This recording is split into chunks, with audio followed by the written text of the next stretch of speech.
আজ একটা মাটির ঘটে ডিজাইন করব। তবে এক কালার দিয়ে করব না, নানা রকম কালার দিয়ে করব। আমি ঘরটাতে 5 রকমের কালার দিয়েছিলাম, যেগুলো হলো red, white, blue, yellow, green.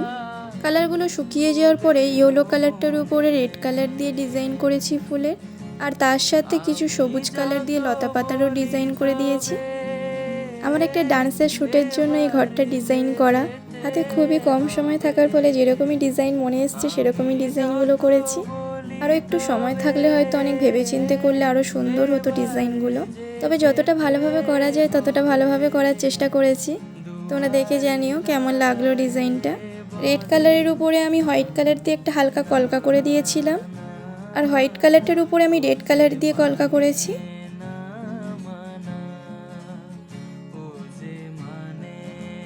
সেমভাবে ব্লু কালারটার উপরে আমি হোয়াইট কালার দিয়ে হালকা ডিজাইনও করে দিয়েছিলাম। তো এই তো রেডি হয়ে গেছে আমার ঘটের ডিজাইন। ভালো লাগলে লাইক, কমেন্ট অ্যান্ড শেয়ার করো প্লিজ।